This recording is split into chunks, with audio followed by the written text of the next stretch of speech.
What if I told you that art is actually bad for you to consume?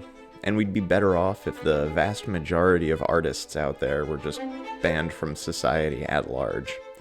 This is exactly the argument that Plato's going to make in the 10th and final book of the Republic.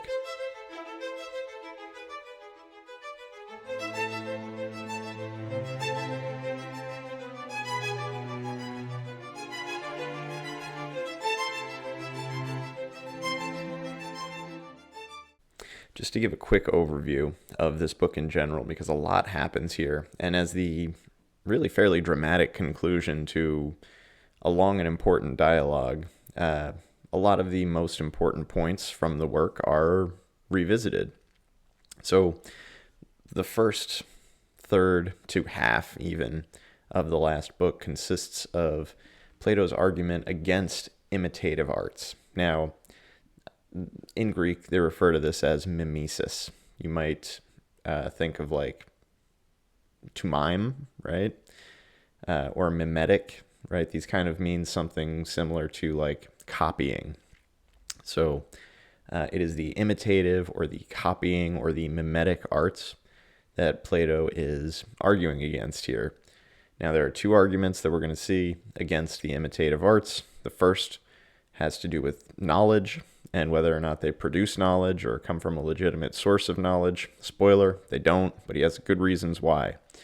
The second argument has to do with their effect upon us as people, and particularly how they influence the interplay of the tripartite soul that we talked about so much in Book 4, and that really reoccurred throughout the entire Republic here. Now, again, that's just the first half. The second half of Book 10 here is Plato's argument for the immortality of the soul, as well as a description of what he thinks happens after we die. Plato's first argument against the arts is epistemological in nature. Now let's remember, epistemology is the branch of philosophy that has to do with the validity and source of our knowledge. Now, Plato argues that art is primarily imitation of appearances. Okay, so an example that he gives in this book is like a painting of, let's say, a lake. Okay, now, of course, that is an imitation of a real lake. If you go to a real lake, you are present within it.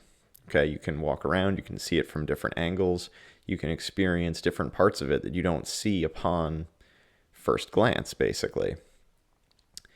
With an imitation, or an imitation of an appearance especially, you're really just getting a flat surface that shows us what it looks like from one particular vantage point. And that really ignores a great amount of the depth that the lake itself has within it. Now, for Plato, this all comes from the theory of the forms. Okay, so let's remember, the forms are these ideal versions of qualities and things that don't exist materially. Material things just draw upon their influence that they share in the form, and that is why they have names. So the specific example that Plato talks about in this part of the Republic are couches.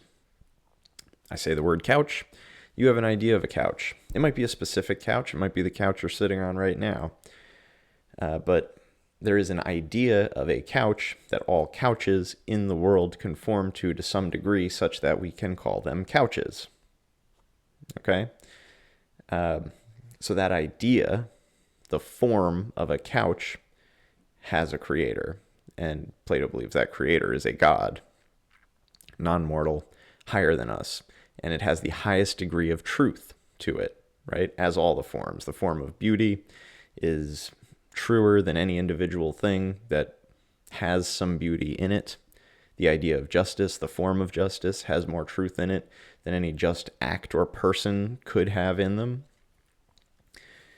So the idea of a couch, the form of a couch, right? That is at the top of our hierarchy, at the top of our ladder in terms of truth, in terms of perfection.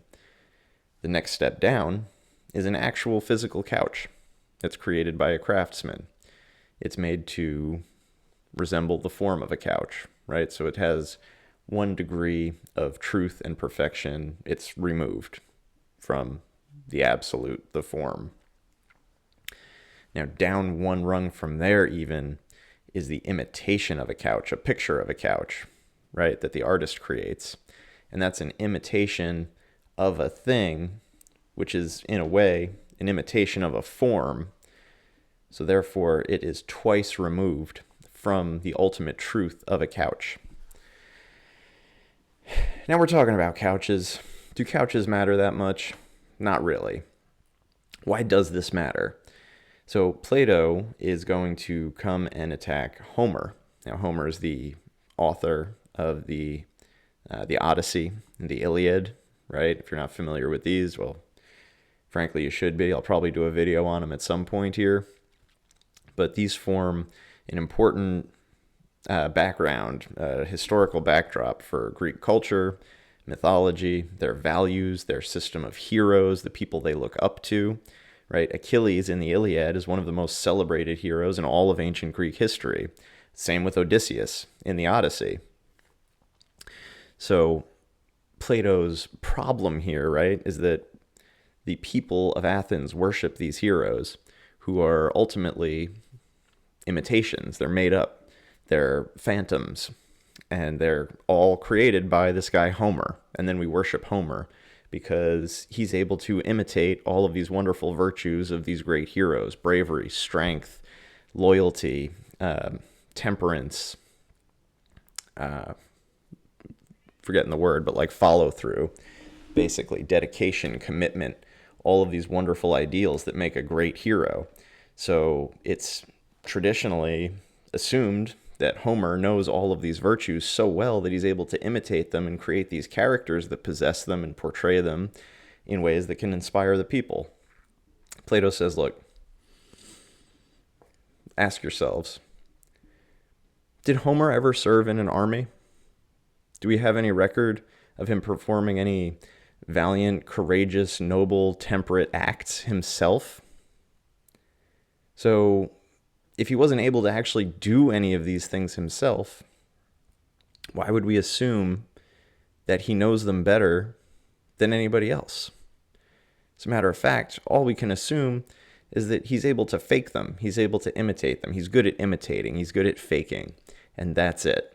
And then we attribute all of this honor and ability to Homer, even though there is no proof that he possesses any such thing.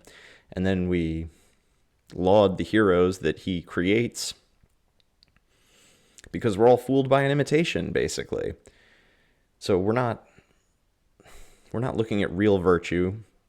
We're looking at an imitation of it. And then we are holding ourselves to the standard of an imitation. And Plato thinks that's all wrong. Quick quote from the text here about this part too. Plato writes, "Then it looks that we are pretty well agreed on these things. The imitator knows nothing worth mentioning about what he imitates.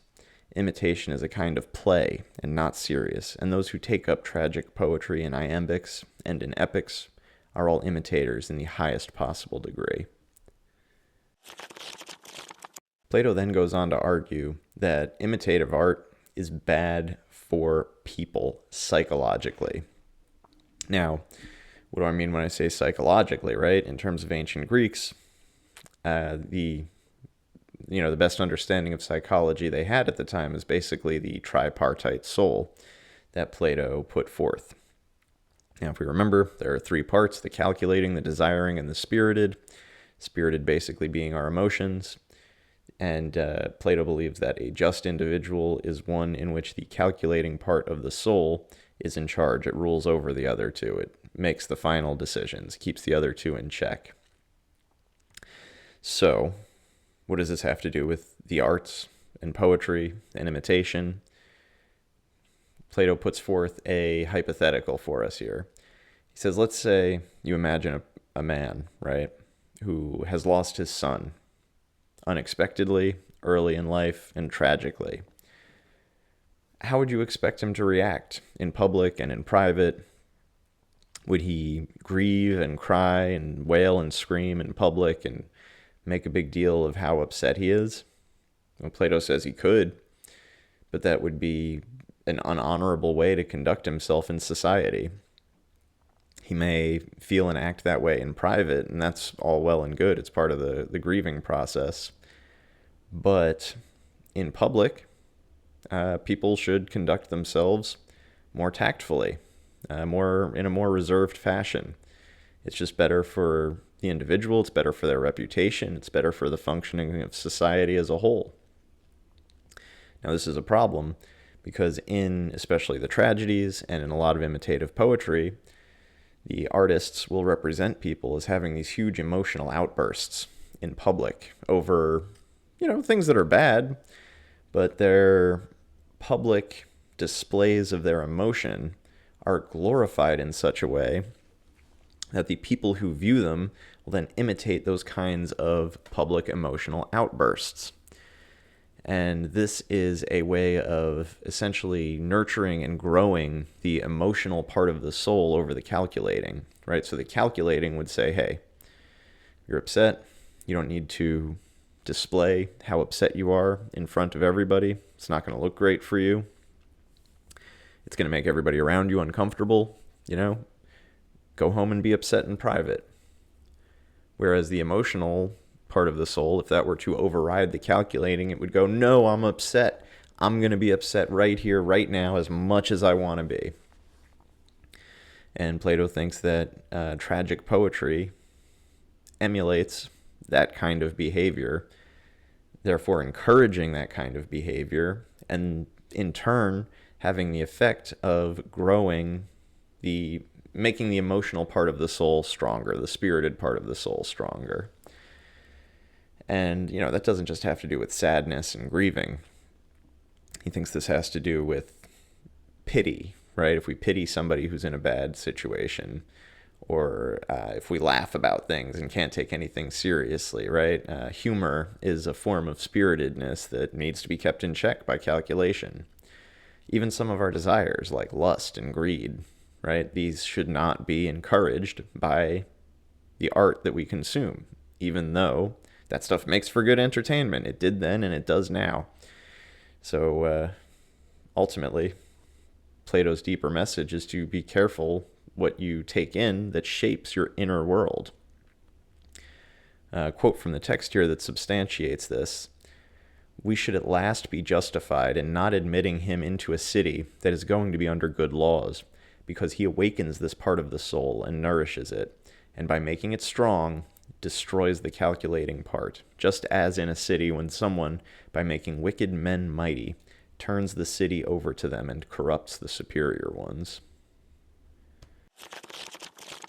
So this next part of the text is a pretty big departure from what we were just talking about, although ultimately it all comes back to a matter of justice and injustice and the importance of being just and the negative effects of injustice. So what we have here is Plato's argument for the immortality of the soul. Now this begins with a pretty basic distinction between the good and the bad. Now this is a lot of how Socrates answered Glaucon's initial question back in Book 1, right? Why should we even be just? Why should we try to be good? Simply, the good fortifies and purifies. The bad withers and destroys things. Okay? Now, this is true of anything that we talk about. And there's like a particular good and a particular bad for all things, right? So for the body, being healthy is good. Being sick is bad. For a piece of wood, sturdiness and dryness are good. And rot and mold are bad. For iron, strength is good, rust is bad. For the soul, justice is good, and injustice is bad. So justice, practicing justice, becoming more just, is a process that purifies the soul. Injustice, being unjust, corrupts, but cannot destroy the soul.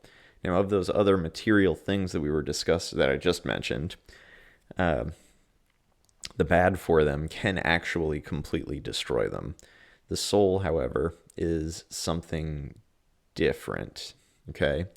And because the soul is different, and that injustice will not actually destroy it. It's important to live justly and to maintain your personal, internal justice, even though the body can be destroyed, right? So the body and the soul are different things. So the body can be destroyed by sickness, disease, physical, destruction, but the soul continues on through these things. Now, this implies for Plato too that new souls are not created, because it would be created by a physical process. That just doesn't make sense if they're non-physical, immaterial. It also implies that souls cannot be destroyed. So this has some implications about Plato's idea of the afterlife. We'll see that in the next section. Before we get there, I got a quick quote for you here. Plato writes, "For surely, whenever its own badness and its own evil are not sufficient to kill and destroy a soul, an evil assigned to the destruction of something else will hardly destroy a soul or anything else except that to which it is assigned." The final section of the Republic here includes the myth of air, E-R. Now, in this section, Plato describes what he believes to be the journey of the immortal soul after death and into a new life.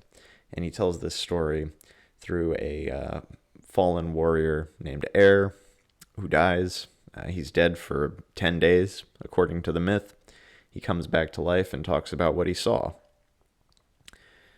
as a disembodied soul. So during his time being physically dead, he sees the souls of the dead forming communities around people that they once knew. And this is actually a really important idea for Plato. It's something that he attributes to Socrates in the Apology. When Socrates is sentenced to death, he says, look, Socrates was sentenced to death. He says, hey, I'm not worried. This isn't like a bad thing. He says, when you die, there's two possibilities. One is your soul lives on and you get to hang out with all of the great heroes and people that you knew who have died already, and you're reunited with them happily in the afterlife. The other possibility is it's just nothingness. It's darkness. It's sleep. And that's not bad. It's neutral at best. So death is either neutral or good. So shouldn't be worried about it. But Plato describes the process of souls being reborn in more detail here. So he has Air describe seeing two holes in the sky, basically. All the souls are like in a line. As they proceed down the line, there's like a judge who looks at the state of their souls. The just souls are strong and beautiful. The unjust souls are deformed and sickly. And the judge sends the just souls to a place where they can be rewarded and enjoy themselves for, I think he says, like 10,000 years. What seems to be like 10,000 years. And then the unjust souls are sent to a place where they are punished for the same amount of time. And then, okay, so Air sees all this. He kind of moves along on his journey. As he's moving along, he comes across this other thing. It's this giant, the translation in the Bloom text is a spindle. Okay, so I imagine, and I could be wrong, but my best interpretation here is that it's like a big vortex. And in this vortex, there are like 8 other mini vortexes, and they're all spinning in like opposite directions. Hopefully I can get a graphic for us here. But he sees the sirens. He sees sirens who are daughters of the Fates. The Fates being They're like deities who basically control the fate of humanity. Okay? And the sirens are their daughters. The sirens being the same sirens from the Odyssey who have the heads and torsos of beautiful women, and the rest of their body resembles a giant bird, and they sing beautifully. Like so beautifully that they lead sailors to their deaths. Like sailors go looking for the sound of the beautiful singing they hear. It leads them right into the waters where they drown. So 3 sirens are perched along the spindle, representing the past, the present, and the future. And they're all singing. And this is just a big part of the underlying metaphysical makeup of the world. Past this a little bit, Air comes along like a lake where he sees souls after their journey through the holes in the sky, and assumingly after the spindle, they choose new physical bodies in which to be reborn. And the wise souls choose good next lives, and the foolish souls choose lives that are going to be extremely difficult for them and cause problems for others. And a lot of this has to do with like what they learned in their previous life. So the message here is essentially, if you lived your life well, you will be rewarded in the afterlife, and then you will be able to choose a new life that rewards you in the process. Now, part of this too, though, is that once they are sort of like decided into their new life, they take a sip from the lake, and that water makes them forget all of their past lives. So when they are reborn, they're reborn with a fresh set of memories. They know nothing. They don't remember any of that stuff. They do still have their soul, right? So, you know, if you're like in a process of building your soul throughout your life, you carry that with you unconsciously, would I think be an appropriate way to understand that. So basically what this communicates is that your choices shape your destiny, and living a just life is the best way to ensure harmony of your own soul and to have the best life possible, even if you don't know what's coming next. Just a couple final words here to contextualize the Republic as a book. We talked about this way at the beginning, but this is like an early middle work of Plato. Now, there is a distinction between the early works and the middle works and the later works in the way that Plato philosophizes. So in his early works, he uses Socrates as a character to basically destroy previous notions of justice, piety, what philosophy is. Right? He's not putting forth any of his own ideas. He's just casting doubt upon ideas that are previously and publicly held by people in Athens. Now, as we get into the middle and the later periods here, we get to see more of Plato's actual beliefs about things develop, particularly theory of the forms, definition of justice, and metaphysical beliefs about the soul and the afterlife. This is important because Plato actually does, by the end of his lifetime, develop a cohesive philosophical system that includes moral beliefs that tie into epistemological beliefs that are underlaid by metaphysical beliefs. And it really fits into like this huge, cohesive, beautiful system that we will get around to understanding here collectively.